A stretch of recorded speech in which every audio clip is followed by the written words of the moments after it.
Les métiers nobles mais salis par les individus du fait de la corruption, sous prétexte que le pays va mal. Aujourd'hui, je vais parler d'un sujet sensible. Je ne parle pas de tout le monde. Je parle ici de certaines personnes et de leur comportement.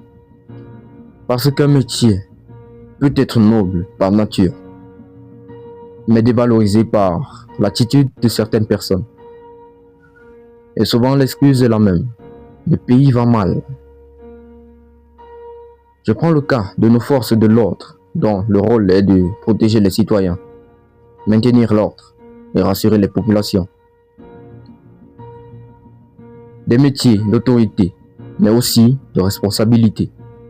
Mais quand certains transforment un contrôle routier en opportunité de rançon, quand l'uniforme devient un outil d'intimidation, quand l'abus devient normal, le respect disparaît. Et on dit ensuite, les citoyens ne respectent plus rien. Sauf que le respect ne s'impose pas. Le respect se mérite. C'est pareil avec beaucoup d'autres corps, du plus petit au plus grand. Quand on néglige son rôle, le métier perd sa crédibilité. Il perd sa noblesse. Soyons honnêtes. Oui, le pays va mal. Oui, les salaires sont majoritairement insuffisants. Oui, le système a beaucoup de failles. Mais cela ne saurait justifier la corruption, la négligence, le manque d'éthique, le laisser-aller.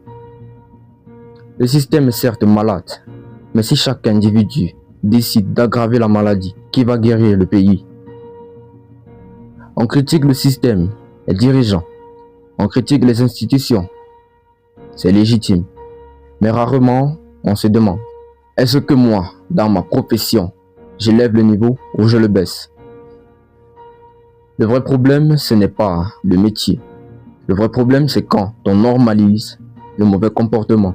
Quand on dit, tout le monde fait ça. On va faire comment? C'est le Cameroun, c'est l'Afrique, c'est comme ça ici. Le métier perd sa noblesse, parce qu'un métier noble ne dépend pas du pays ou de sa réalité. Il dépend de la conscience de celui ou celle qui l'exerce. Pour finir, un uniforme ne rend pas noble, un diplôme ne rend pas intègre ou cultivé, un titre ne rend pas respectable, c'est l'éthique. Le pays va mal, ça c'est sûr.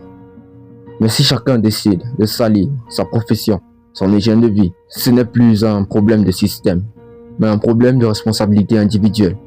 Et la vraie révolution commence quand chacun nettoie devant sa porte.